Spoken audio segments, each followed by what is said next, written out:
자, 오늘 우리가 함께 읽은 말씀을 통해서 비전을 이루는 열정이라는 제목으로 느헤미야 강의 9번째 시간 갖겠습니다.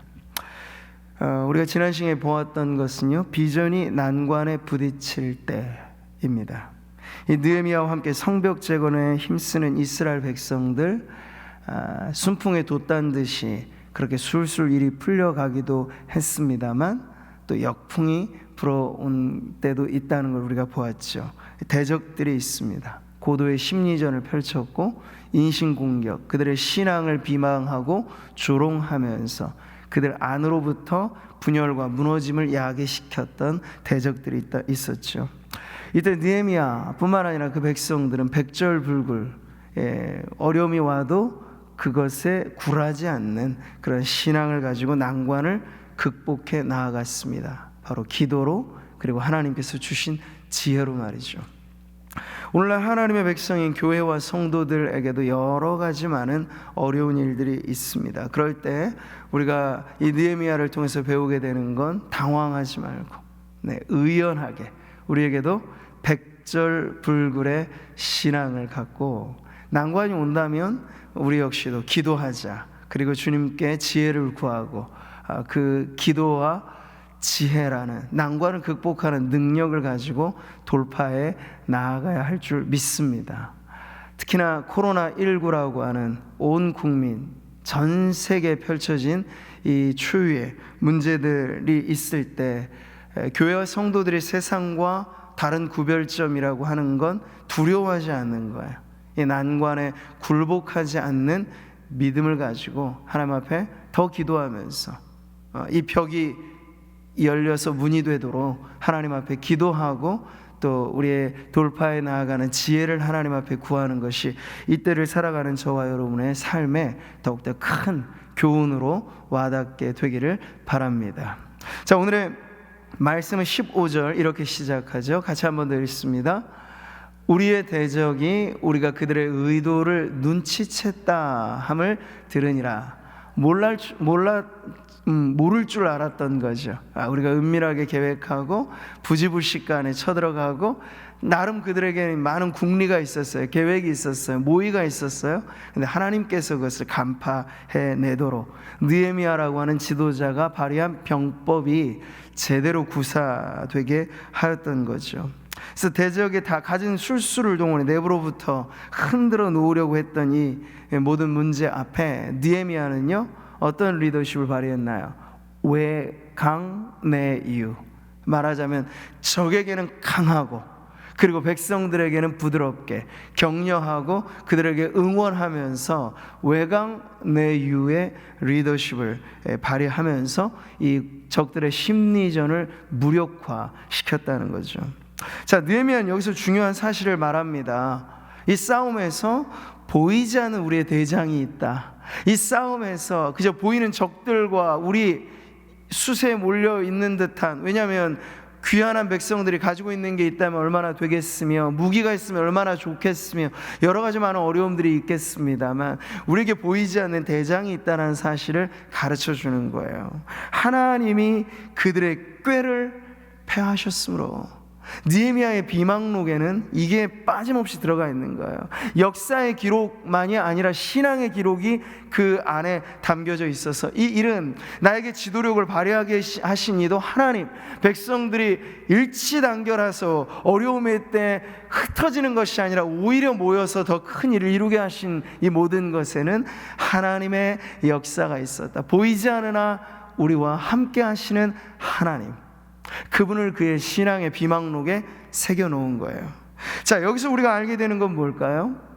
보이지 않는 하나님이 우리와 함께 하셔서 우리를 도울 때 승리가 있는 것, 그만큼이나 또 하나 우리가 잊지 말아야 될 것은요, 눈에 보이는, 당시에는 산발랏이나 도비아나 아라비아 사람이나 암몬 사람이나 눈에 보이는 적들만의 문제가 아니라 예나 지금이나 하나님의 백성들을 호시탐탐 노리는 보이지 않는 적들도 있다는 거야.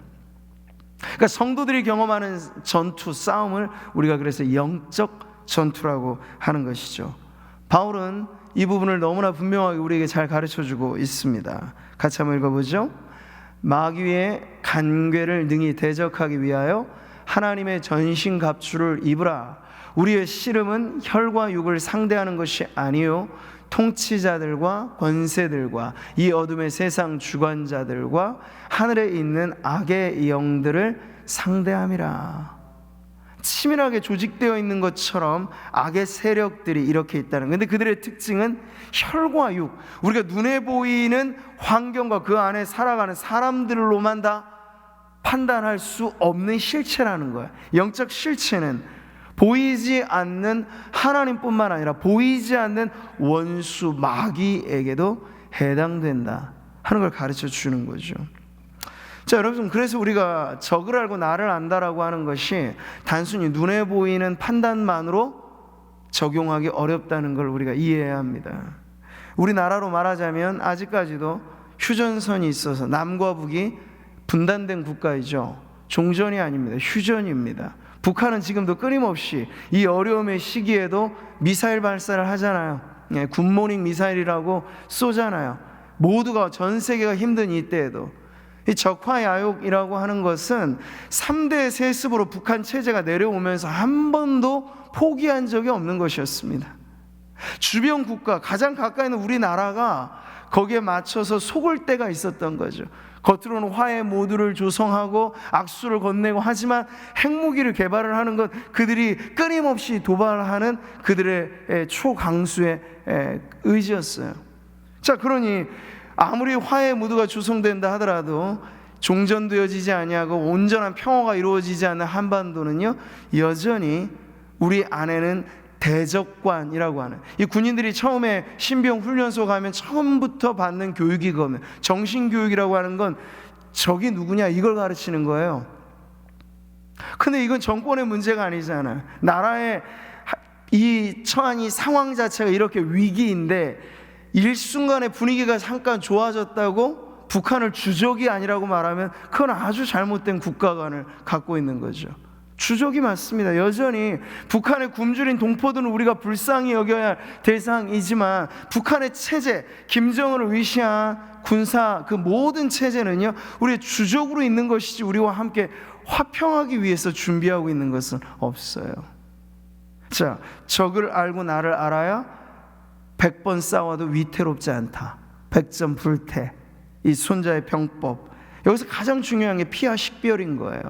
근데 영적인 싸움에서도 여러분 이 부분이 너무나 중요합니다. 눈에 보이는 대상은 아니지만 하늘에 있는 악의 영들이라고 말하고 원수 마귀라고 말하는 이 대적에 대해서 우리가 대적관을 갖고 있어야 되는 것, 그리고 피와 식별을 해야 된다는 것, 그리고 교회의 주적은 눈에 보이는 세상이 여러분 아니에요. 오히려 보이지 않는 그 문화라고 하는 것에 교육과 사상과 정치 그 안에 더 깊숙이 들어가게 되면 악의 축이라는 게 있어요. 악의 세력이라고 하는 게 있어요. 여러분, 그것은 눈에 보이지 않으나 우리가 가장 경계태세를 취하고 대적해야 할 적들이라 하는 것이죠. 전략과 전술이라고 말할 때 제가 앞서도 북한의 예를 들었습니다만 한반도를 적화시키겠다, 그들이 말하는 통일의 주된 관점은 그런 것이라고 한다면 이 전략은 바뀌지 않아요. 그런데 전술이 바뀌죠.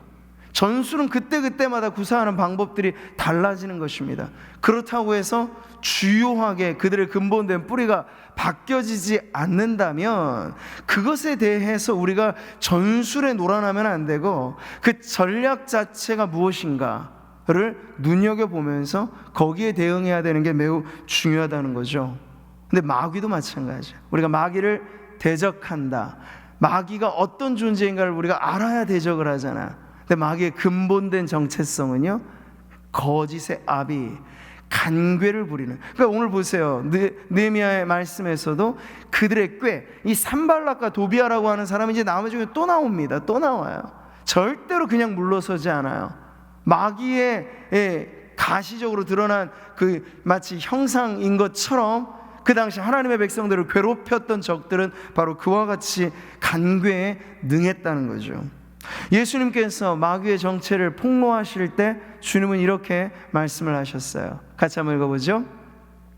너희는 너희 아비 마귀에게서 났으니 너희 아비의 욕심대로 너희도 행하고자 하느니라.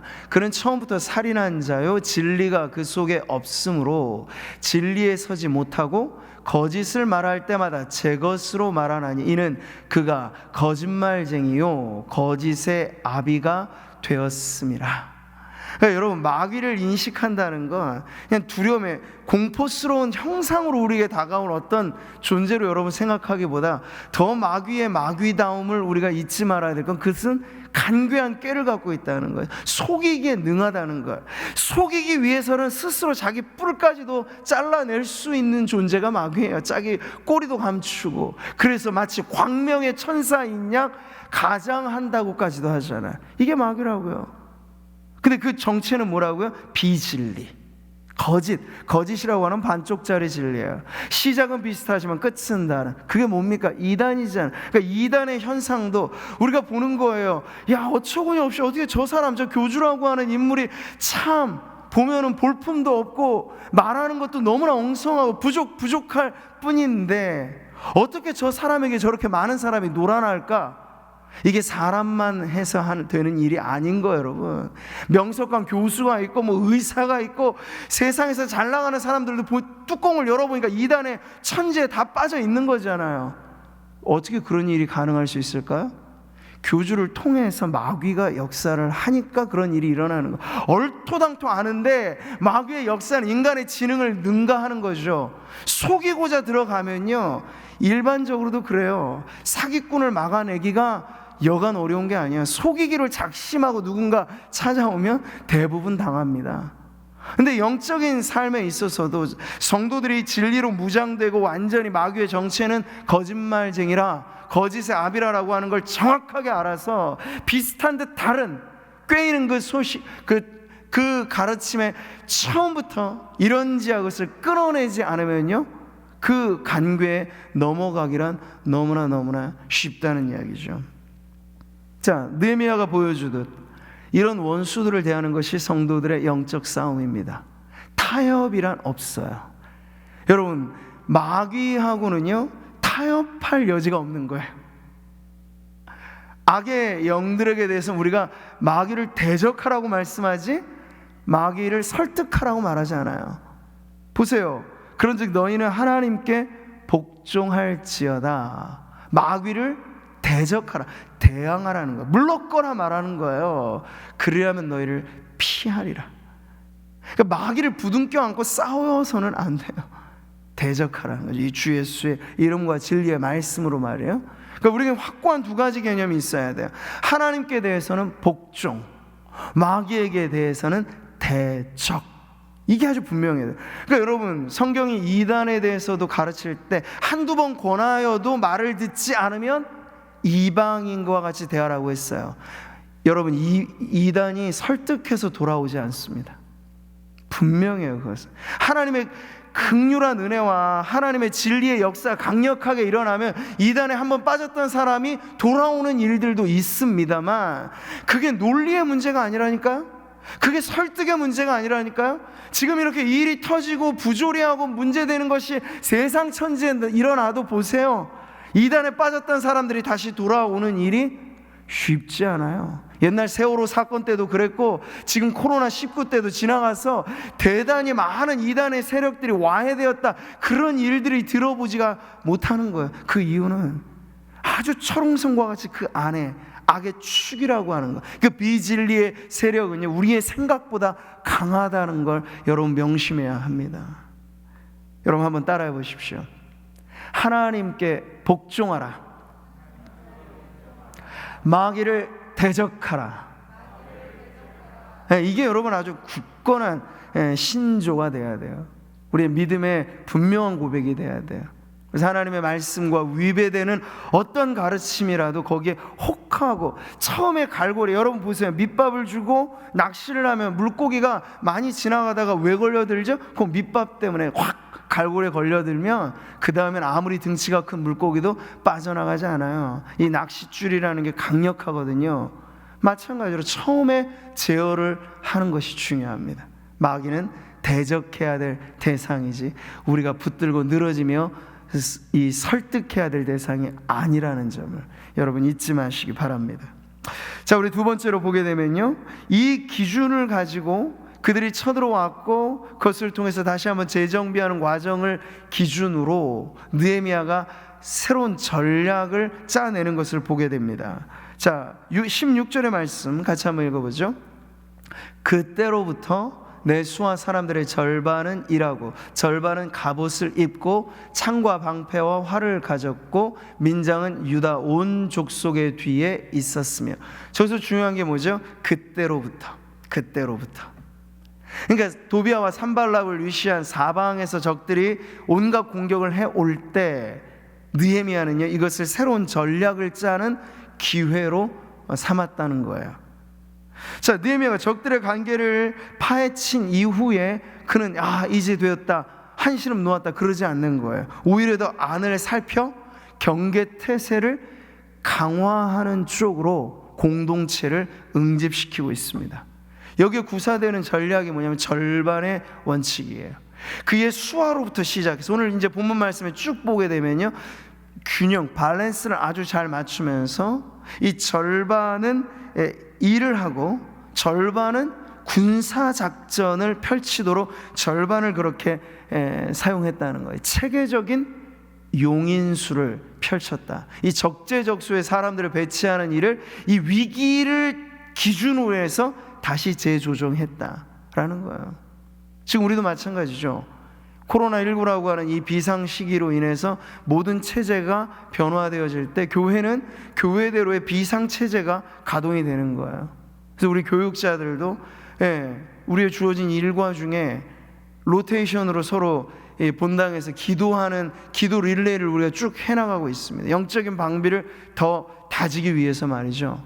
비상의 체제니까 오늘 이번 한 주간은 우리가 전교인이 또 릴레이 금식 기도도 하는 거예요. 이 모든 것이 다 여러분 필요는 발명의 어머니라고, 위기와 난관과 어려움이 있으면 그때 그냥 주저앉아서는 안 되고 이때 우리가 새로운 전략이 필요한 때구나.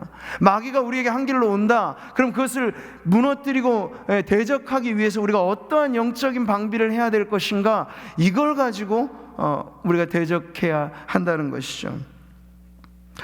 자, 만에 하나 있을지 모를 적의 도발에 지금 느헤미야가 절반의 원칙을 가지고 대비를 합니다. 그 전까지 이스라엘 백성들은 공사장 인부들이었다면 지금은 더 다져진 전천후 일꾼들로 그들이 어떻게 세워져요? 마치 부대 중에 건물 짓고 하면서 이 군사작전도 펼치는 부대가 있죠?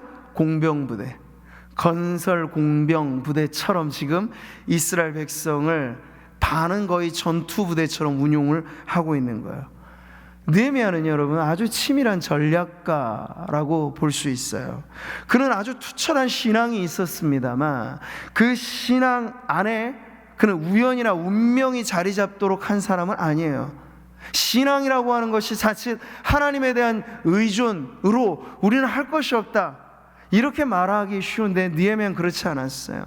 하나님을 의지하면서 하나님이 그에게 주신 인생의 경험과 지혜와 관계와 이 모든 것을 바탕으로 필요에 적절하게 계획을 세우고 전략을 짜는 자신의 책임을 또한 다했던 이 전략가형의 리더였다는 거죠. 성벽 재건이 시작될 당시에도 그는 어떻습니까?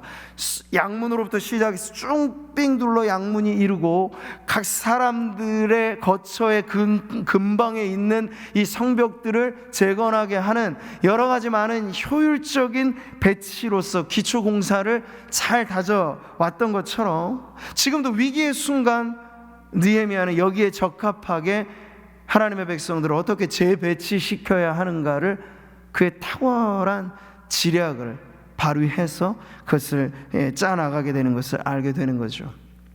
잠언에서 이런 말씀들이 곳곳 등장합니다. 바로 이런 말씀이에요. 너는 전략으로 싸우라. 승리는 지략이 많음에 있느니라. 한 구절만 아니고 여러 구절들이 비슷한 구절들이 있어요. 이 성경이 가르쳐주는 지혜가 잠언이잖아요. 근데 그 잠언 안에 바로 이러한 지혜가 있는 거죠. 이 거룩한 하나님의 지혜로서 적재적소에 사람을 배치하고 효율적인 조직 운영을 하나 해 나간다는 것은 이 세상에 여느 많은 집단과 뿐만 아니라 교회라고 하는 공동체 역시도 이와 같은 효율적인 조직 배치가 필요하다라는 걸 가르쳐 주는 거죠. 여러분, 출애굽 당시에 하나님의 사람 모세가 이스라엘 백성들을 운영해가는 방식에 있어서도 그는 이와 같은 조직 운영을 하였습니다. 이 장정만 엄청나게 많은 한 도에 해당되어지는 인구를 끌어다가 광야를 통과하게 되는 이 일이 여러분 쉽겠어요? 그냥 대충 이렇게 해가지고 될 일이 아닌 거예요. 그러니까 왜 모세가 그걸 어떻게 감당했는지 보세요. 같이 한번 읽어볼까요? 모세가 이스라엘 무리 중에서 능력 있는 사람들을 택하여 그들을 백성의 우두머리 곧 천부장과 백부장과 50부장과 10부장을 삼음해. 보세요, 여러 백성들 중에 탁월한 능력 있는 사람들을 선발합니다. 근데 그들을 어떻게 배치합니까? 1000명을 관할하는 천부장, 그리고 100명을 관할하는 백부장, 50명을 관할하는 50부장, 그리고 10명을 관할하는 10부장. 이렇게 해서 아주 조직적으로 이스라엘 그 거대한 인구가 조직 체계 자체가 하나님의 명령 하달이 정확하게 모든 백성 끝까지 동일하게 전달될 수 있는 명령 체계, 조직 체계를 그가 광야에서 완비하고, 그렇기 때문에 40년의 광야 세월이 무탈하게 지나갈 수 있었던 거죠. 칼바르타라고 하는 신학자가 한 말로 유명한 말입니다. 여러분 같이 한번 읽어볼까요?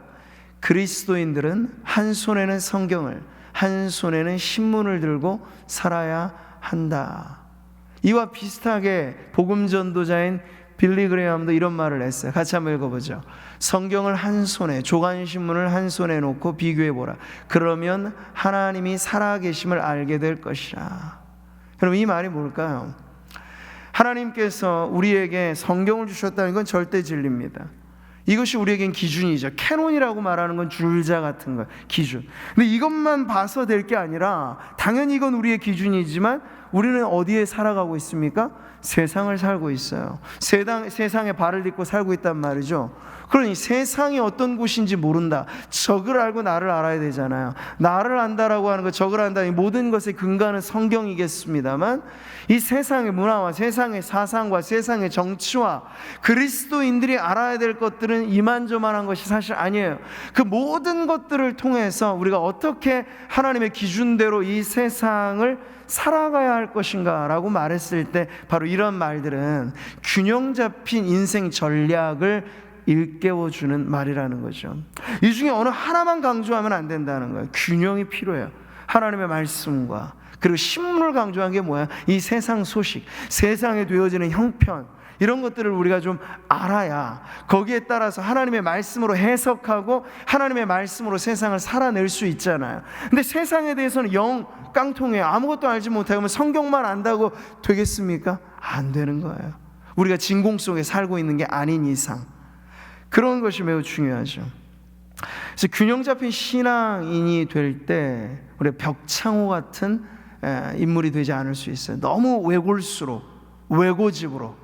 그래서 신앙은 투철해 보이는데 세상에 대한 이해는 너무나 낮아서, 그러니까 세상이 어떻게 움직이느냐에 따라 우리의 신앙을 거기에 적용하고 그 세상을 분별하고 파헤쳐 가면서 살아가야 되는데, 세상에 대해서는 아무런 것도 중요하지 않다, 필요 없다라는 입장을 갖게 되면 신앙적인 것 같지만 알고 보면 외골수가 되는 거예요. 벽창호 같은 캐릭터가 되는 거죠.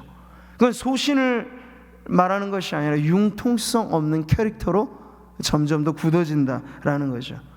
오히려 신앙의 덕목에 중요한 건 이 전략을 가지고 나도 알고 세상을 알고 하나님의 말씀을 근간으로 하여 적재적소의 전략을 세워 나아가는 균형 잡힌 신앙, 이것이 느헤미야의 리더십을 통해 우리 모든 그리스도인들로서 성도들이 배워야 할 아주 중요한 신앙의 덕목이라고 할 수 있겠습니다. 하나님께서 주시는 지혜 안에 바로 이런 균형이 있다는 거예요. 야고보서 말씀인데 같이 읽어보죠.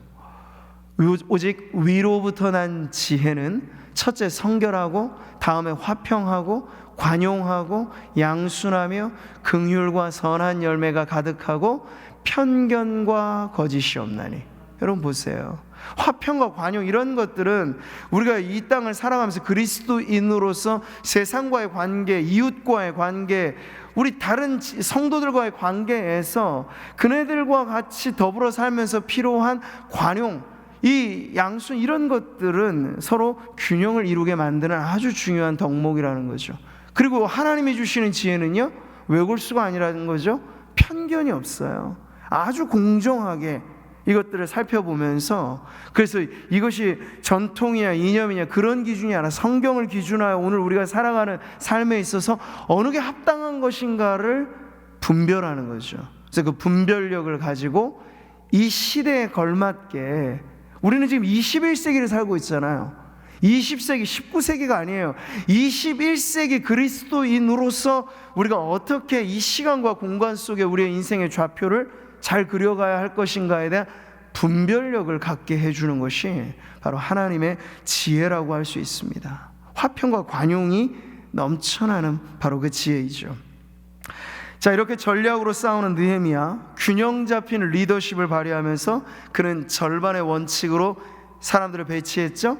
그리고 각 사람들에게 있어서도 지금 강조되어지는 것이 바로 이거예요. 균형의 원칙을 강조한 겁니다. 균형.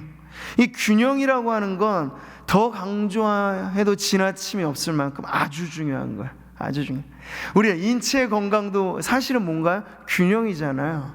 균형이 깨져버리면 아무리 좋아도 너무나 과다하게 영양을 섭취해서 균형이 깨지면 그것도 병이 나는 거예요.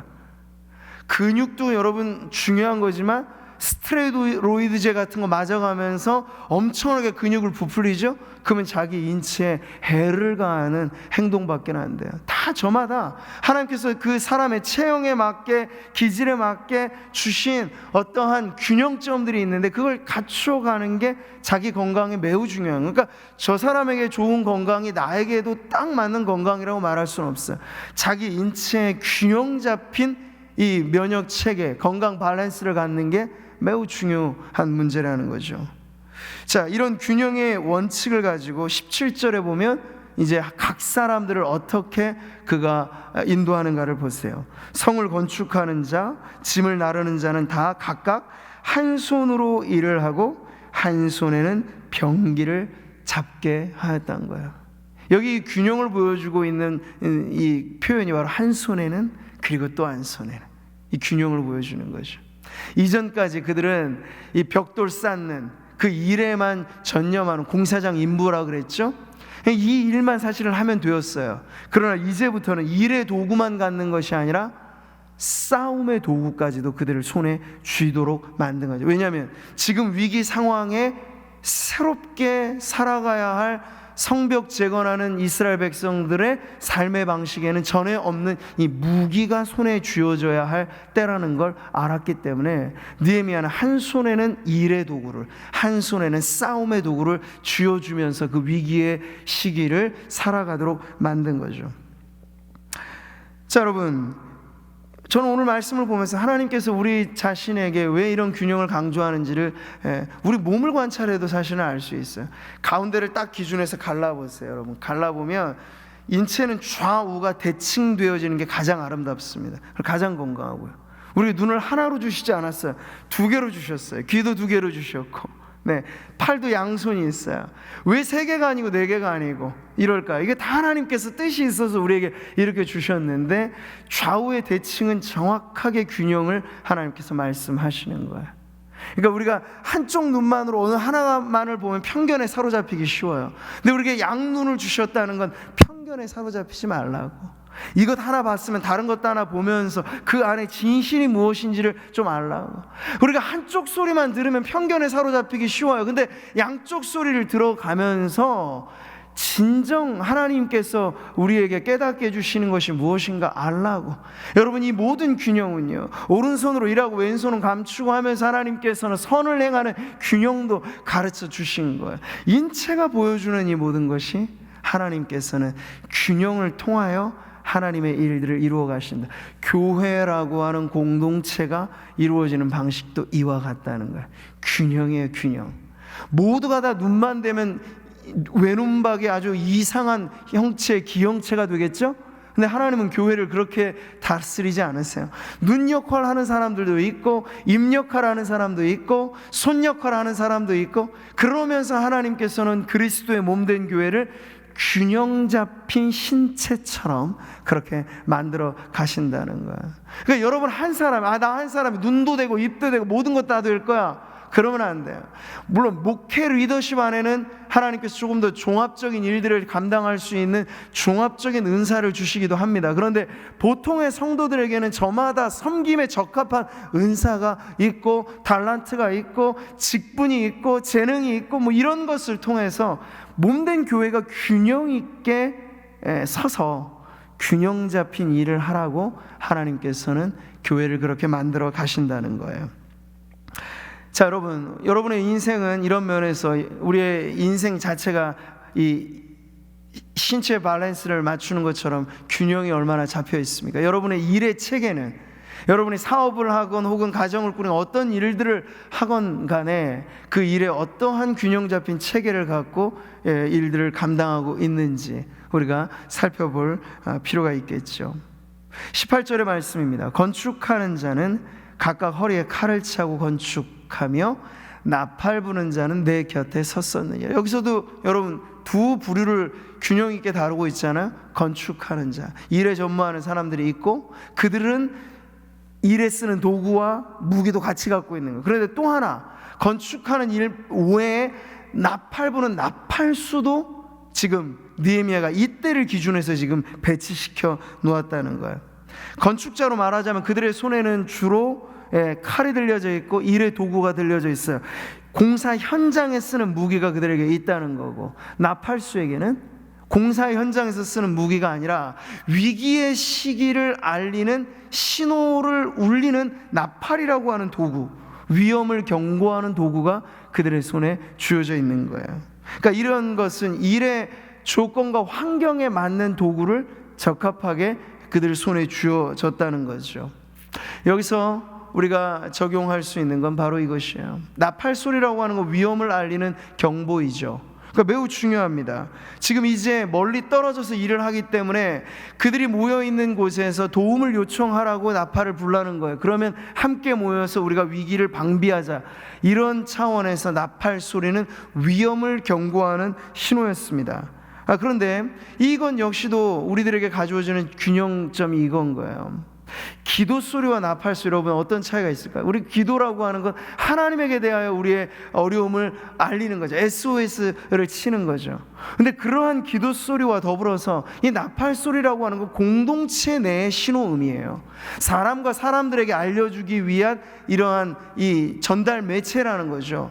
오늘날 우리가 지금 이 코로나19로 인하여서 현장에서의 모임, 현장에서의 예배가 어렵지만 지금 우리는 그래도 하나님의 은혜 가운데 SNS가 발달되어진 가상의 공간이지만 인터넷이라고 하는 그물망이, 웹사이트가 지구 끝까지도 연결시켜주는 이 초연결의 시대를 살고 있기 때문에 어렵지만 이런 시기에 우리가 연결을 해서 이 어려움을 그래도 이 차선책을 동원해서 계속해서 해나가고 있는 거죠. 그러니까 이것도 중요하다는 거야.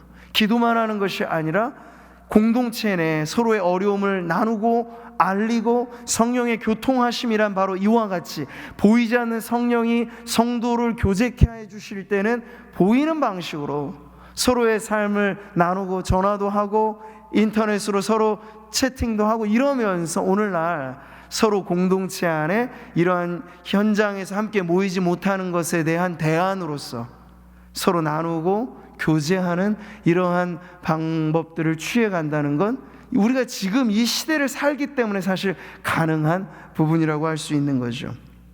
그 당시 느헤미야가 기도 소리를 중요한 리더였지만 필요에 따라 나팔 소리 역시도 울려 퍼지게 하였던 것이 오늘 우리들에게도 이와 같은 적용점이 되는 거예요.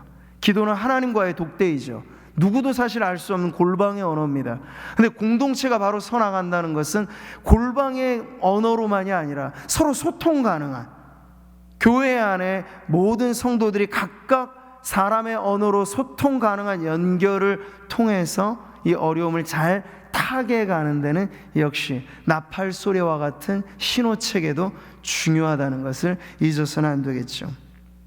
느헤미야는 이렇게 서로 소통하고 연결지으면서 이 귀족들과 민정들, 백성들에게 나팔 소리의 의미를 가르쳐주고 있습니다. 아주 효과적인 신호음이었는데요, 20절을 보면 느헤미야가 이 나팔 소리와 함께 가졌던 믿음이 무엇인가를 알 수 있어요. 20절 다 같이 읽어보겠습니다. 시작.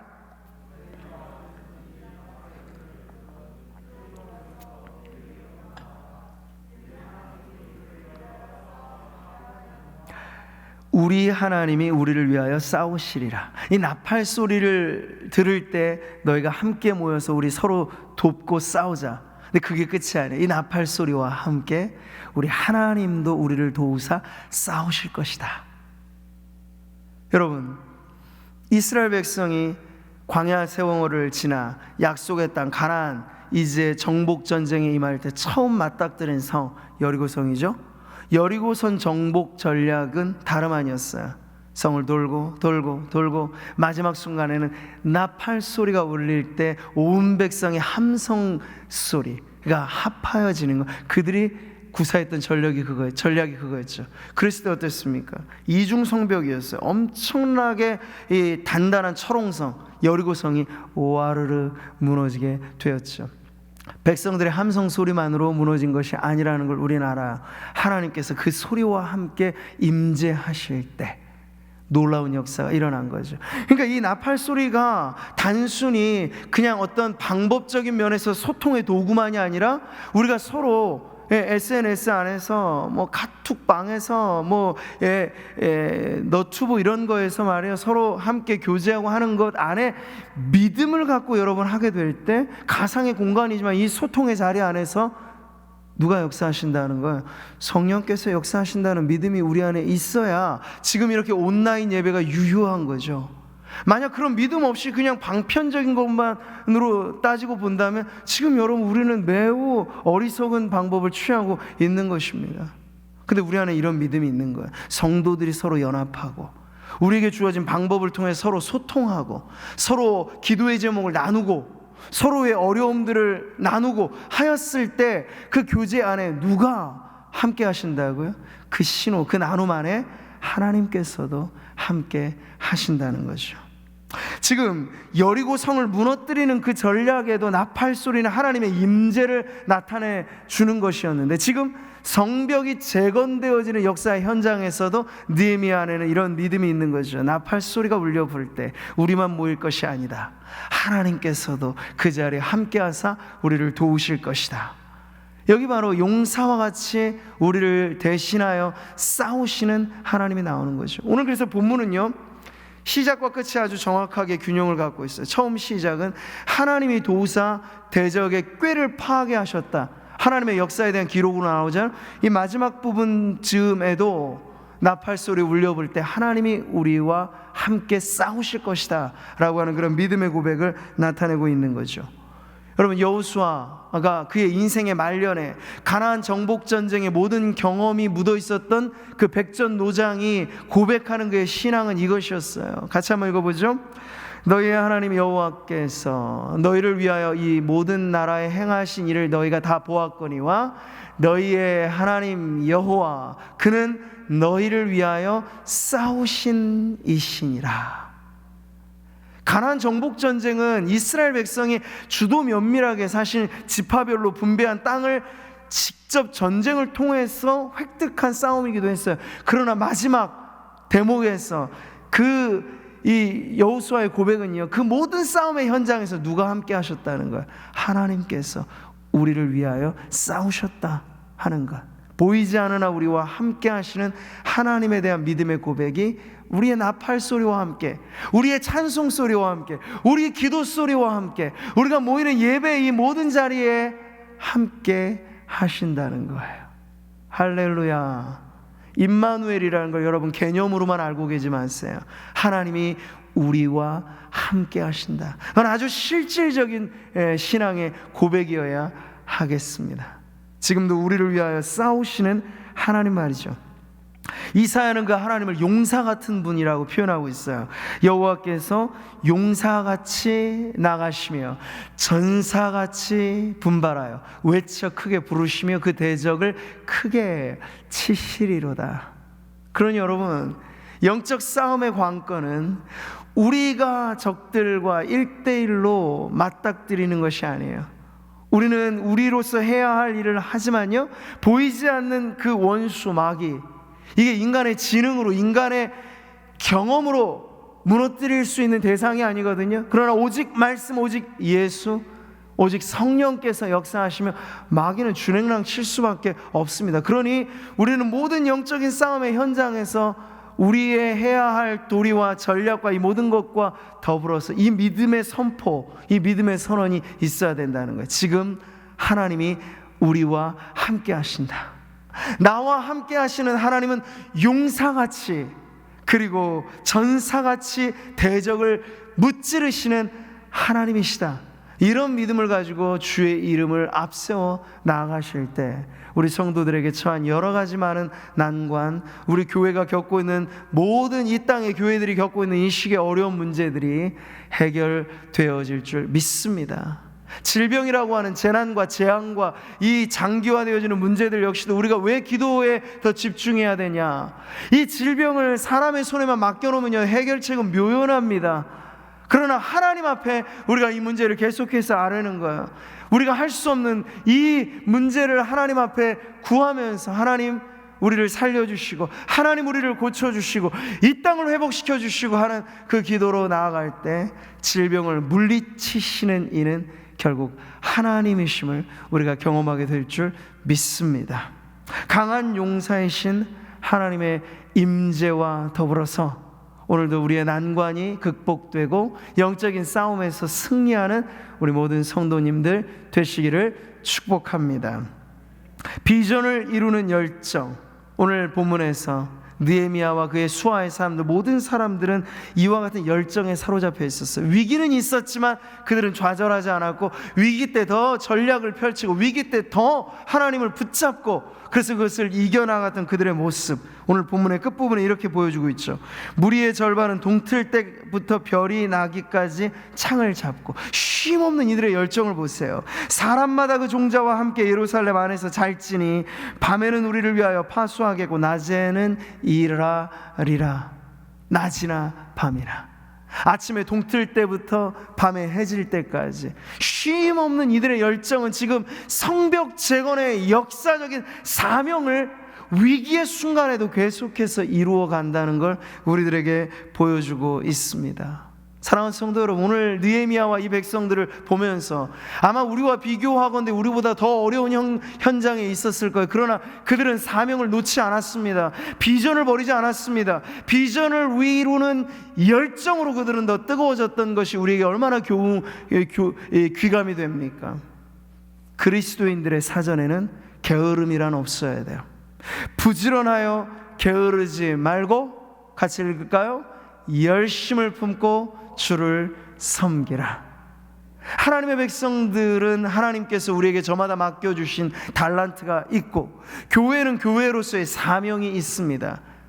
그때가 다 이루어질 때까지 말이죠, 우리가 낮이나 밤이나, 아침에 우리에게 새로 허락된 하루의 삶을 시작하고 밤에 장막을 내릴 때, 하루의 삶, 한 주간의 삶, 한 달과 1년의 삶, 이 모든 것들에 비전을 이루는 열정을 불사르는 저와 여러분 되시기를 축복합니다.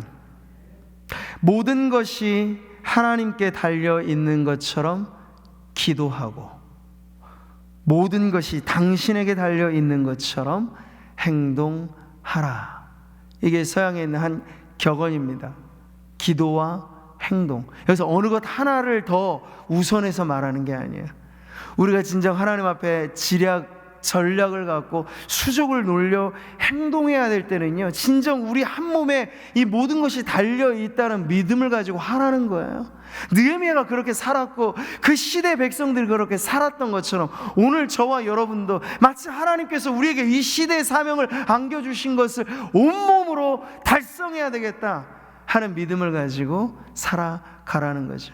그리고 기도하는 자리에 무릎을 꿇을 때는 하나님, 내가 모든 걸 다 준비하고 완비하였습니다만 하나님이 아니시면 저는 아무것도 아니며 아무것도 행할 수 없습니다 하는 믿음을 가지고 투철하게 오직 하나님만을 의지하라는 거죠. 그렇게 기도하고 그렇게 행동하면서 하나님께서 올 한 해간 우리에게 맡겨주신 비전을 이끄는 그런 교회로서 우리 구미상무교회가 이 어려움도 뚫고 난관도 뚫고 하나님 맡겨주신 이 귀한 비전을 이루는 하나님의 백성들로 서게 되기를 주님의 이름으로 축복합니다.